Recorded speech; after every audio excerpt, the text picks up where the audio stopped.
கர்த்தருக்கு ஸ்தோத்திரம். உங்கள் அனைவரையும் மறுபடியுமாக தேவனுடைய பிரசன்னத்தில் சந்திப்பதில் எனக்கு மிகுந்த சந்தோஷம். தேவன் நல்லவராகவே இருக்கிறார். அதுக்காக நான் அவருக்கு ஸ்துதியும் கனமும் ஸ்தோத்திரமும் செலுத்துகின்றேன். இந்த இரண்டாவது அலை ரொம்ப கடினமாக இருக்கிறதை நீங்கள் உலகம் முழுவதும் பார்க்க முடிகிறது. விசேஷமாக இந்தியா தேசத்தை ஒரு சுனாமி போல் இது ஆட்டி படைக்கிறதை நாம் பார்க்கின்றோம். எங்க பார்த்தாலும் சூழ்நிலை ரொம்ப மோசமாக போய்கொண்டிருக்கிறது. அந்த வேக்சின் கிடைக்காமல் நிறைய இடத்தில் ஆஸ்பத்திரிக்கு போனால் அங்கே அட்மிஷன் கிடைக்க முடியாத சூழ்நிலை. ஆஸ்பத்திரிக்கு வெளியவும் சுத்தியும் நூற்றுக்கணக்கான பேர் இருக்கிறதை நாம் பார்க்கின்றோம். ரொம்ப கடினமான இந்த வியாதி மக்களை ஆட்டி படைக்கிறதை நாம் பார்க்கின்றோம். இந்த சூழ்நிலையையும் பெரிய டாக்டர்ஸ் என்ன சொல்றாங்க என்று பார்க்கும்போது, 100 பேர் ஆஸ்பத்திரியில் அட்மிஷன் போட்டிருந்தால் ஒரு 6 பேருக்கு தான் அந்த ஆஸ்பத்திரியுடைய மருந்து மாத்திரை உதவிகள் தேவை என்று அவர்கள் கூறுகிறார்கள். 94% மக்களுக்கு இந்த அவசியம் இல்லை, தேவையில்லை. ஆனால் பயத்தினால் வந்து அவர்கள் எங்களுக்கு மருந்து வேணும், எங்களை நீங்க ஐசியூல சேர்த்துங்கள் என்று வற்புறுத்துகிறார்கள் என்று கூறுகிறார்கள். இந்த வியாதியானது நிறைய பயத்தை நம்ம மத்தியில், நம்ம உள்ளத்தில் உண்டாக்கிடுச்சு. மரண பயம், நாளைக்காக பயம், இறந்து விட்டால் அதுக்கு பிறகு என்ன ஆகும் என்று ஒரு யோசனை, அந்த மாதிரி பயங்கள். மருத்துவர்கள் கூறுகிறார்கள், பயத்தினால் நிறைய வியாதிகள் வரக்கூடும். முதலாவது பயம் வந்து நம்மளுடைய எதிர்ப்பு சக்தியை குறைக்குது என்று நாம் பார்க்கின்றோம். பயமானது நம்மளுடைய இருதய கோளாறுகளை உண்டாக்கும். அல்சர் என்று அந்த வியாதியும், நிறைய சூழ்நிலையில் இன்ஃபர்டிலிட்டி என்று சொல்றார்கள், ப்ரீமெச்சூர்ட் ஏஜிங், சீக்கிரமாகவே வயசாகிறது. எல்லாவற்றுக்கும் மேலாக பயம் நம்மளை கொல்லும் என்று கூட மருத்துவர்கள் கூறுறார்கள். ஒருவேளை அதனாலதான் இயேசு கிறிஸ்து பயப்படாதே, நான் உன்னோட இருக்கின்றேன் என்று பலமுறை பழைய ஏற்பாட்டிலையும் புதிய ஏற்பாட்டிலையும் சொல்றதை நாம் வாசிக்கின்றோம். இந்த வேளையில் நம்மளுடைய தியானத்தை 3-4 வசனத்தை வாசித்து அதிலிருந்து சில கருத்துக்களை நாம் எடுத்துக்கொள்வோம். ஹீப்ரு புத்தகத்தில் 4வது அதிகாரம் 14வது வசனம், 15 வசனம், 16வது வசனத்தில், நீங்களும் நானும் பயப்படாமல் தைரியமாக இருக்கலாம், தைரியமாக அவருடைய பிரசன்னத்தில் வரலாம் என்று இங்க பவுல் எழுதுவதை நாம் வாசிக்கின்றோம். ஹீப்ரூஸ் 4:14 நாம் வாசிக்க கேட்போம். வானங்களின் வழியாய் பரலோகத்திற்கு போன தேவகுமாரனாகிய இயேசு என்னும் மகா பிரதான ஆசாரியர் நமக்கு இருக்கிறபடியினால் நாம் பண்ணின அறிக்கையை உறுதியாய் பற்றி கொண்டிருக்க கடவோம். மகா பிரதான ஆசாரியர் நமக்கு இருக்கிறதுனால் இந்த ஆசாரியர் பரலோகத்திலிருந்து வந்ததினால், மறுபடியும் பரலோகத்துக்கு போனதினால், நீங்களும் நானும் தைரியமாக அவருடைய பிரசனத்துக்கு வரலாம், தைரியமாக நம்முடைய வாழ்க்கையை வாழ முடியும், வாழக்கூடும் என்று இந்த வசனம் கூறுவதை நாம் வாசிக்கின்றோம். பழைய ஏற்பாட்டிலையும் அந்த கூடார சமயத்திலையும், சாலமோன் ஆலயத்திலையும், இயேசு கிறிஸ்து சமயத்திலையும் கிட்டத்தட்ட 78 பிரதான ஆசாரியர்கள் இருக்கிறதை நாம் வேத வரலாறில் நாம் வாசிக்க முடியும். ஆரோனை கிறிஸ்துவே தெரிந்து எடுத்துக்கொண்டார், நீ பிரதான ஆசிரியராக இரு என்று. அதுக்கு பிறகு பல பேர்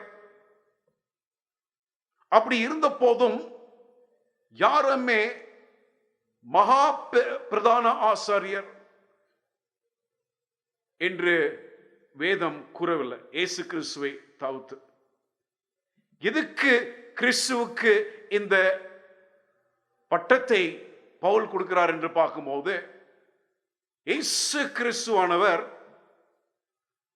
அவரும் தாப்னாரும் சேர்ந்து இந்த இரட்சிப்பு திட்டத்தை அவர்கள் செயல்படுத்தி உங்களையும் என்னையும் ரட்சிக்க வேண்டும், இந்த பாவமான உலகத்தை மீள்கொள்ள வேண்டும். ரட்சிப்பு திட்டத்துடைய நோக்கம் என்ன என்று நான் வாசிக்கும் போது, உங்களையும் என்னையும் கிறிஸ்து போல் மாற்றி இந்த பாவ உள்ள உலகத்தை, பாவத்தை நீக்கி சுத்திகரித்து புது வானம் புது பூமி ஆக்கணும் என்றுதான் அதோடைய நோக்கமும் திட்டமும். இதுக்காக இயேசு கிறிஸ்துவும் பிதாவும் பரிசுத்த ஆவியானவரும் பரலோகமும் இந்த குறிக்கோளுக்காக அவர்கள் செயல்படுத்திக் கொண்டிருக்கிறார்கள். நிறைய காரியங்கள் செய்வதை நாம் பார்க்கின்றோம். பிதா, வேதம் சொல்லுகிறது, நேசித்ததனால், உங்களையும் என்னையும் நேசித்ததனால், அதிகமாக இந்த விழுந்து போன உலகத்தை நேசித்ததனால், பிதானவர் அவருடைய ஒரே குமாரனை கொடுத்தார் என்று நாம் வாசிக்கின்றோம். குமாரன் சிருஷ்டிகர், சிருஷ்டிப்பாக மாறினதை நாம் பார்க்கிறோம். அவருடைய வாழ்க்கை 33 வருஷமாக இந்த உலகத்தில் இருக்கும் போது ஒரு ஆச்சரியமான, ஒரு ஆசீர்வாதமான வாழ்க்கையை வாழ்ந்து உங்களுக்கு பதிலாக, எனக்கு பதிலாக அவர் உயிரை கொடுத்து மரித்து அந்த கல்லறையிலிருந்து 3வது நாள் உயிர் தெழுந்து 40 நாள் பிறகு அவர் மறுபடியுமாக பிதாவிடம் சென்று இப்பொழுது உங்களுக்கும் எனக்கும் பரிந்து பேசிக் கொண்டிருக்கிறதை நாம் வேதத்தில் வாசிக்கின்றோம். The plan of salvation has got several dimensions. The love of the Father, the coming of Jesus, His exemplary life on this earth, His death and resurrection, His ministry in the heavenly sanctuary, and His second and third coming. அந்த இயேசு கிறிஸ்துவின் 3வது வருகையில் தான் இந்த இரட்சிப்பு திட்டம் முழுமையாக இருக்கும், செயல்படிந்து முடியும் என்று நாம் புரிந்து கொள்கிறோம். எதுக்காக நீங்களும் நானும் தைரியமாக இருக்க வேண்டும் இந்த சூழ்நிலையில் என்று பார்க்கும்போது, எதுக்காக நீங்களும் நானும் தைரியமாக அந்த அவருடைய பிரசனத்துக்கு வர முடியும் என்று பார்க்கும்போது, இயேசு கிறிஸ்துவானவர் பெரிய இடத்தில் அவர் நமக்காக பரிந்து பேசிக் கொண்டிருக்கிறார். He has connection in high places. நாங்கள் அரபிக் தேசத்தில் இருக்கும்போது ஒரு 2 வார்த்தைகள் ரொம்ப முக்கியமான வார்த்தைகளாக இருந்தது. ஒன்று புக்ரா. புக்ரானாக்கா நாளைக்கு, இப்ப இல்லை, நாளைக்கு. எந்த வேலைக்கு போனாலும் சரி, எந்த ஆபீஸுக்கு போனாலும் சரி, இந்தியன் எம்பசிக்கு அங்க போனாலும் சரி, இன்னைக்கு எதுவும் நடக்காது. நாளைக்கு சிரிச்ச முகமாக புக்ரா என்று சொல்வார்கள். இரண்டாவது வார்த்தை, ரொம்ப முக்கியமான வார்த்தை என்னென்று பார்க்கும்போது வாஸ்தா. அரபிக்ல வாஸ்தா என்று சொல்லும் போது, உனக்கு யாரையும் தெரியுமா? யார் உன்னை இங்க அமைச்சது? ஒரு நபருடைய பேரையோ இல்லை என்றால் அவர் உங்களுக்காக ஒரு போன் பேசினாலும் சரி, டக்கு டக்கு டக்குன்னு மடமடமடமடமடன்ட்டு எல்லா காரியமும் இலவசமாக முடித்து தருவார்கள். உங்களுக்கு அவரை தெரியுமே, எனக்கு அவரை தெரியும், அதனால் அவருக்காக நான் செய்றேன் என்று. இயேசு கிறிஸ்து அவர்தான் நம்மளுடைய வாஸ்தா. அவர் மூலமாக பிதாவுடையும் அவர் மூலமாக இந்த சாத்தானியும் ஜெயிக்க முடியும். அவர் மூலமாக நாம் இழந்ததெல்லாம் மறுபடியும் பெற்றுக்கொள்ள முடியும். Christ is constantly influencing heaven to do anything more if heaven can do for our restoration and salvation. நம்மளுடைய ரட்சிப்புக்காக இன்னமும் வேற ஏதாச்சும் இருந்தால் பரலோகம் இயேசு கிறிஸ்துவினால் நமக்கு செய்வார்கள் என்று எனக்கு நன்றாக புரிகிறது இந்த வசனம் மூலமாக. எதுக்காக தைரியமாக இருக்க வேண்டும்? ஏனென்றால் இயேசு கிறிஸ்து அந்த நமக்காக இருக்கிறார். அதனால் இரண்டாவதாக ஹீப்ரூஸ் 4வது அதிகாரம் 15வது வசனம் என்ன சொல்லுகிறது என்று பார்க்கும்போது, நம்முடைய பலவீனங்களை குறித்து பரிதபிக்க கூடாத பிரதான ஆசாரியர் நமக்கிராமல் எல்லா விதத்திலும் நம்மை போல் சோதிக்கப்பட்டும் பாவம் இல்லாதவராய் இருக்கிற பிரதான ஆசாரியரே நமக்கு இருக்கிறார். நம்மளுடைய பிரதான ஆசாரியர் இயேசு கிறிஸ்து. அவர் ஒரு உதாரணமாக இருந்து சென்றால், உலகத்தில் இருக்கும்போது வெற்றிகரமான வாழ்க்கையை வாழ்ந்து கிறிஸ்துவர்களையும் கிறிஸ்துவை சார்ந்தவர்களையும் உங்களையும் என்னையும் அழைக்கும் போது, அவர் நீங்களும் நானும் அவரை பின்பற்றும் போது பாவற்ற பிள்ளைகளாக இருப்போம் என்றுதான் வேதம் சொல்லுகிறது. இந்த உலகத்துல நிறைய சத்தங்கள், நிறைய we keep hearing many voices, many noises. ஆனால் ஒரு சத்தம் மாத்திரம், ஒரு குரல் மாத்திரம் நாம் எப்பொழுதும் கேட்டுக்கொண்டே இருப்போம். யாரோட குரல் என்று பார்க்கும்போது சாத்தான் உங்கள்கிட்டையும் என்னகிட்டையும் சொல்லிக்கொண்டே இருப்பான். நீ உன்னால முடியாது, நீ விழுந்துகிட்டே இருக்கிற, உன்னால மேற்கொள்ள முடியாது, உன்னுடைய வாழ்க்கை இப்படிதான் முடியும், பலனில்லை உன்னால என்று அந்த சத்தம் கேட்டுக்கிட்டே இருக்கும். அந்த குரலை கேட்கும் போது நமக்கும் ஒரு சந்தேகம், நம்மளால முடியுமா? இயேசு கிறிஸ்துவோ மாதிரி இருக்க முடியுமா? இயேசு கிறிஸ்துவோட இருக்க முடியுமா?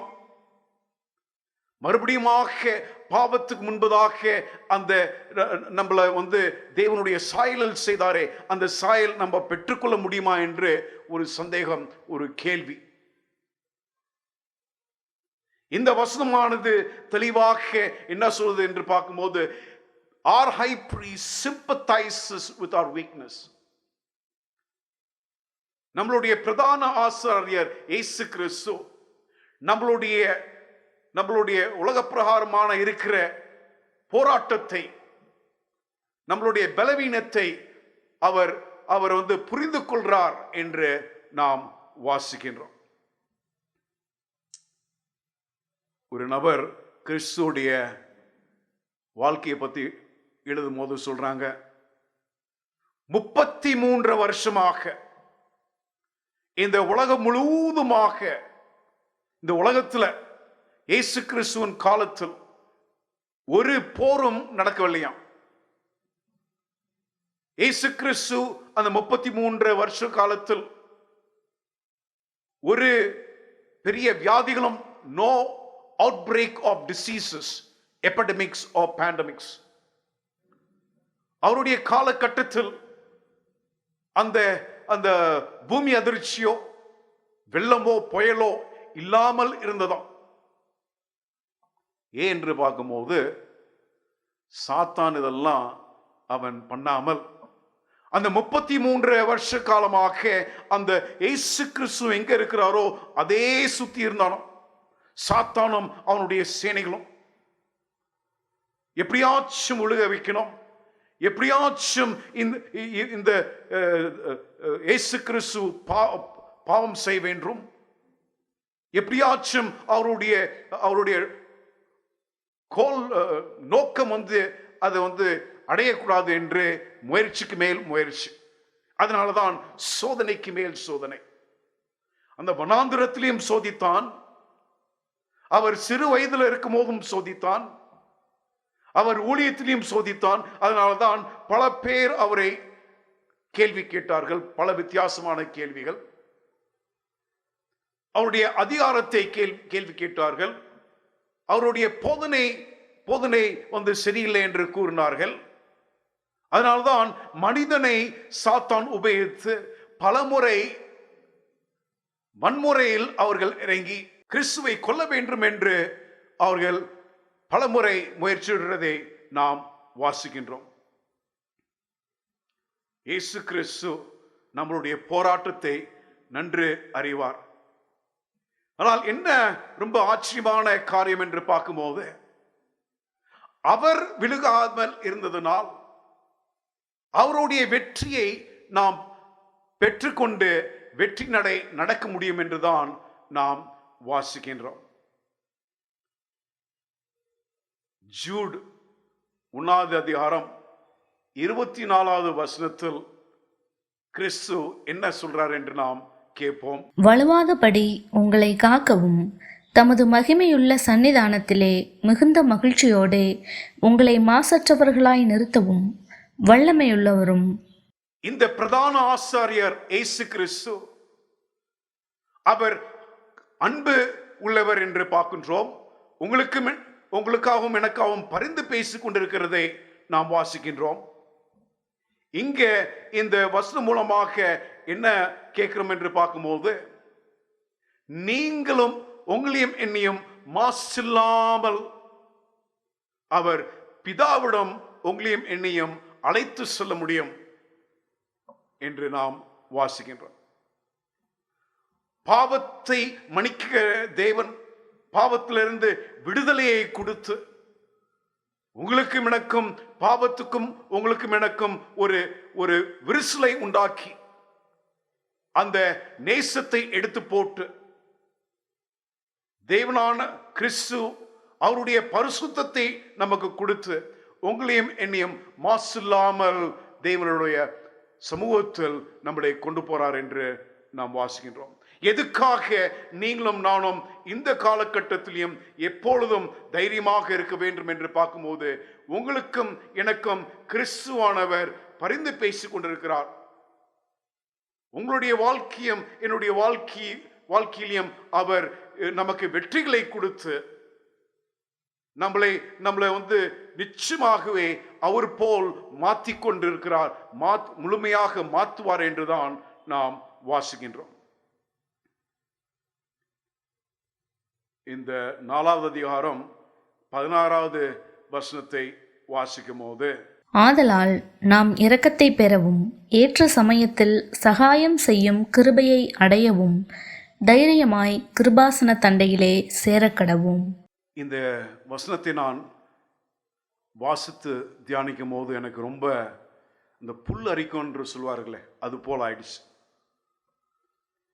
அவருடைய பிரச்சனத்துல சிங்காசனம் முன்பதாக நான் எப்படி போக முடியும்? உங்க நினைவுக்கு நான் மறுபடியும் கொண்டாட ஆசிக்கின்றேன். அந்த கூடாரம் வனாந்திரத்தில் அந்த கூடாரத்தை நாம் பார்க்கும் போதும் சரி, சாலமோனுடைய ஆலயத்தை பார்க்கும் போதும் சரி, உங்களுடைய இடமும் என்னுடைய இடமும் கோர்ட்யார்டு, வெளி அறை. பரிசுத்த இடத்துக்கு ஆசாரியர்கள் போய் அவருடைய பணிகளை செய்து வெளியே வருவார்கள்.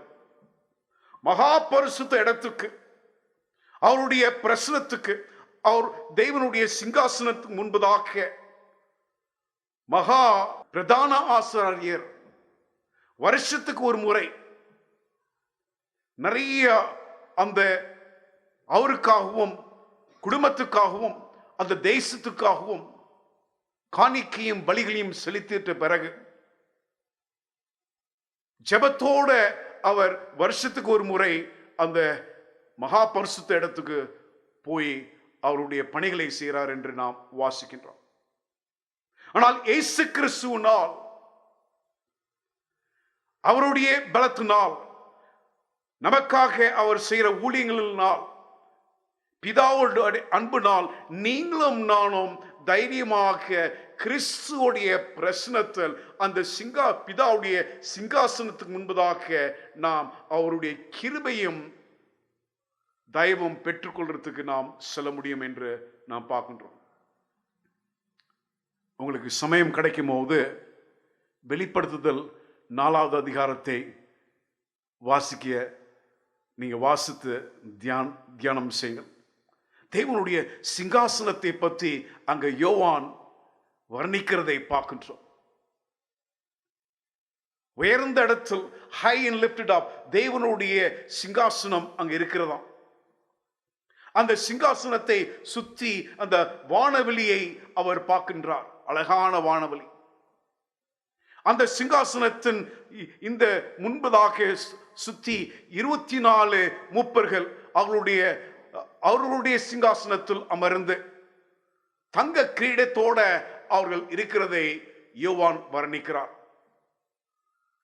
4 மிருகங்கள், அந்த ஒரு மிருகங்களுக்கும் 6 விங்ஸ் என்று நாம் பார்க்கின்றோம், செரபிம்ஸ். அவர்கள் தேவனை ரவும் பகலும் பரிசுத்தர் பரிசுத்தர் பரிசுத்தர் என்று போற்றிக் கொண்டிருக்கிறதை யோவான் கேட்கிறார், பார்க்கிறார். இந்த ஆராதனையில் ஒரு நிமிஷமும் நடக்கிற ஒரு காட்சியை, நித்தியத்துக்கு நடந்து கொண்டிருக்கிற காரியத்தை யோவான் பார்க்கும்போது இந்த 24 மூப்பர்களும் அவருடைய கிரீடத்தை எடுத்து தேவனுடைய காலில் அதை வைத்து, நீரே உண்மையான தேவன், நீரே பரிசுத்தர் என்று அவர்களும் போற்றுதை நாம் அங்க வாசிக்கிறோம். You are worthy, O Lord, to receive glory and honor and power, for you created all things and by your will they exist. அருமையான இந்த பாடல்களை பாடிக்கொண்டிருக்கிறார்கள். தேவனுடைய சிங்காசனத்துக்கு, அவருடைய கிருபையை பெற்றுக் கொள்றதுக்கு, தயவை பெற்றுக்கொள்றதுக்கு நீங்களும் நானும் இப்பொழுது தைரியமாக செல்ல முடியும். ஏனென்று பார்க்கும்போது நம்மளுடைய பிரதான ஆசிரியர் இயேசு கிறிஸ்து இருக்கிறதுனால், the veil is torn. You and I don't have to be anymore in the courtyard. நீங்களும் நானும் அந்த பலியிட்டு, அந்த பாவ அறிக்கையை இட்டு, பாவ மன்னிப்பை பெற்றுக்கொண்டு மறுபடியும் வீட்டுக்கு சென்று மறுபடியும் இன்னொரு வாட்டி பாவ பலியை கொண்டாந்து அறிக்கையிட்டு பாவ மன்னிப்பை பெற்றுக்கொண்டு வீட்டுக்கு சென்று அந்த மாதிரி வாழ்க்கையை வாழாமல், நீங்களும் நானும் இப்பொழுது கிறிஸ்து இருக்கிறதுனால் தைரியமாக தேவனுடைய பிரசனத்துக்கு, சிங்காசனத்துக்கு நாம் போகலாம் என்று சொல்லுகின்றார். யோவான் சுவிசேஷத்தில் 5வது அதிகாரத்தில் யோவான் மாத்திரம்தான் இந்த கதையை எழுதுகிறது நாம் வாசிக்கின்றோம். அந்த பெத்சடா என்று அந்த குளத்தில் என்னென்ன காட்சிகள் இருந்தது என்று எழுதுகிறார். அதை பற்றி வரலாறின் புஸ்தகத்தில் வாசிக்கும் போது பெத்சடா குளமானது கிட்டத்தட்ட 55 மீட்டர் அகலமும் 96 மீட்டர் நீளமும் இருந்தோம். அந்த குளத்துடைய பரவல் எவ்வளவு என்று பார்க்கும்போது 57,172 சதுரடிகள். பெரிய இடம். யூதர்கள் உலகம் முழுவதும் இந்த ஆலயத்தில் வந்து தொழுது கொள்ளும் என்று வரும்போது, பலியிடும் என்று வரும்போது, வருஷத்துக்கு ஒரு முறை அவர்கள் அந்த பண்டிகை சமயத்தில் கூடும்போது அவர்கள் அந்த குளத்தில் வந்து ரிச்சுவல் பாத் என்று சொல்வார்கள். ஒரு சடங்கு. அங்கு குளித்து விட்டு தான் ஆலயத்துக்கு செல்வார்களாம். அந்த குளத்தை சுற்றி நூற்றுக்கணக்கான ஆயிரக்கணக்கான மக்கள், வியாதி உள்ளவர்கள், குருடர்கள், செவிடர்கள், ஊனவர்கள், மருந்து மாத்திரை நாள் சுகமடையாதவர்கள், டாக்டர்ஸ்னால் விடப்பட்டவர்கள் அங்கே இருக்கிறதை நாம் வாசிக்கின்றோம். இயேசு கிறிஸ்து அந்த சனிக்கிழமை அன்னைக்கு அந்த குளத்துக்கு போறார். ஒரு மனிதனிடம் பேச ஆரம்பிக்கிறார். அந்த மனிதனோ 38 வருஷமாக படுக்கையில் 38 வருஷமாக ஒரு நாளும், ஒரு வாரமும், ஒரு மாதமும், ஒரு வருஷமும் அவளோட எப்படியாச்சும் நான் தேவதூதர்கள் அந்த குளத்தை கலக்கும் போது, தண்ணீர்களை கலக்கும் போது நான் முதலாக போய் அந்த ஆசீர்வாதத்தை அதை நான் பெற்றுக்கொள்ள வேண்டும் என்று வாஞ்சியோடு இருக்கிறார். இயேசு கிறிஸ்து இந்த மகன்கிட்ட பேச ஆரம்பிக்கிறார். இந்த கதையில் எனக்கு ரொம்ப ரொம்ப முக்கியமான ஒரு பகுதி என்ன என்று பார்க்கும்போது, அந்த மனிதன் சொல்றான், எனக்கு யாரும் இல்லை ஐயா. அந்த தண்ணீரானது கலக்கும் போது யாரும் என்னை தூக்கி கொண்டு போறதுக்கு இல்லை, என்னாலேயே முடியல. எனக்காக யாரும் பேசுறதுக்கு இல்லை, எனக்காக என்னை பத்தி நல்ல சொல்றதுக்கு ஆள் இல்லை, என்னைய நான் சோர்ந்து இருக்கிறேன், என்னைய பலப்படுத்துறதுக்கு யாரும் இல்லை, என்னுடைய பாரத்தை கேட்கறதுக்கு செவி கொடுத்து கேட்கறதுக்கு யாரும் இல்லை, என்னையை ஆசீர்வதிக்கிறதுக்கு யாரும் இல்லை, எனக்காக ஜெபம் பண்றதுக்கு யாரும் இல்லை, எனக்கு கத்துக் கொடுக்கறதுக்கு யாரும் இல்லை என்று நீங்களும் நானும் யோசிக்கும் போது, அன்னைக்கு இயேசு கிறிஸ்து இந்த மகனை பார்த்து உனக்காக நான் இருக்கிறேன் என்று சொன்னார். என்ன ஆச்சரியமான காரியம்! இந்த தேவனானவர்,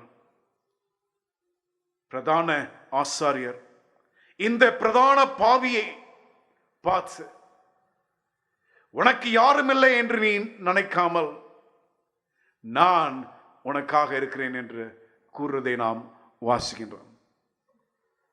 பயப்படாதீங்க, தைரியமாக நாம் இருப்போம். இயேசு கிறிஸ்து நமக்காக இருக்கிறார். அவர் நம்மளுடைய பிரதான ஆசாரியர். அவர் பரலோகத்தை மறுபடியுமாக உங்களுக்காகவும் எனக்காகவும் அவர் எது வேணாலும் செய்வார், உங்களையும் என்னையும் மீட்கிறதுக்கு. இயேசு கிறிஸ்து உங்களுக்காகவும் எனக்காகவும் பரிந்து பேசிக்கொண்டு உங்களையும் என்னையும் அவர் போல் செய்து கொண்டிருக்கிறார், மாற்றிக் கொண்டிருக்கிறார் என்று பார்க்கின்றோம். இயேசு கிறிஸ்து இருக்கிறதுனால் பிதாவுடைய சமூகத்தில் நாம் தைரியமாக போய் நிற்க முடியும். ஒருவேளை அந்த காரியத்தை உங்களால சிந்திக்க முடியல, If you can't imagine all that these 3 verses say, I'm only hoping that you will hear Jesus say, I am for you. இதெல்லாம் உங்களால யோசிக்க முடியல என்று கவலைப்படாதீங்கள். இயேசு கிறிஸ்துவுடைய சத்தத்தை மாத்திரம் கேட்க வேண்டும். சாத்தான் சொன்னதை நாம் கேட்டுக்கொண்டே இருக்கிறோம். உன்னால முடியாது, நீ ஒரு பெரிய தோல்வி, நீ பாவத்தில் அழிந்து விடுவே என்று இயேசு கிறிஸ்து சொல்றதே ஒரு முறை மாத்திரம் நாம் கேட்போம். நான் உனக்காக இருக்கின்றேன். ஜெபம் செய்வோம். எங்களை அதிகமாக நேசிக்கிறதுனால் உமக்கு ஸ்தோத்திரம் அப்பா. கிறிஸ்து எங்களுக்காக எல்லா காரியங்களும் செய்து முடித்திருக்கிறார். இன்னமும் நான் அவருடைய மக்கள், சபை விசுவாசிகள் அனைவரும் முது ராஜ்யத்தில் நித்தியத்துக்கு இருக்க வேண்டும் என்று அவர் போராடி கொண்டிருக்கிறார். கர்த்தாவே, நாங்கள் உமது கிருபையை பெற்றுக்கொண்ட நாங்கள் கர்த்தாவே வெற்றியுள்ள வாழ்க்கையை வாழும்படியாக இயேசு கிறிஸ்துவை முழுமையாக பின்பற்றும்படியாக எங்களுக்கு நீர் பலத்தையும் கிருபையும் தர வேண்டும் என்று நாங்கள் ஜெபிக்கின்றோம். கேட்டுக்கொண்டிருக்கிற பிள்ளைகளை ஆசீர்வதித்தரலாம், சமாதானத்தை நீர் தந்துடலாம். அவருடைய வாழ்க்கையில் தேவைகளை நீர் சந்தித்தரலாம். குழப்பங்களை நீர் எடுத்து போட்டு நீரே அவருடைய பலனாக தக்க துணையாக இருக்க வேண்டும் என்று நாங்கள் ஜெபிக்கின்றோம். எல்லா தேவைகளையும் நீர் சந்தித்துள்ளோம் கர்த்தாவே. எல்லா சூழ்நிலைகளையும் நீர் மாற்றி உமது வழிகளை அவர்களை நீர் அழைத்து செல்லும்படியாக, அவர்களுடைய கரத்தை நீர் பிடித்து அழைத்து செல்லும்படியாக நாங்கள் ஜெபிக்கின்றோம். எங்களை நீர் காத்துக்கொள்ளும். எங்களுக்காக இருக்கிறீர். அந்த காட்சியை நாங்கள் தினமும் பார்த்து மகிழ்ச்சியோடு இருக்கும்படியாக நீர் வரும்போது நாங்கள் காத்திருக்கிற பிள்ளைகளாக காணும்படியாக நீர் வழிநடத்த வேண்டும் என்ற இயேசுவின் நாமத்தில் கெஞ்சி அடைகிறோம் பரம்பிதாவே, ஆமேன். பிதாவின் அன்பும்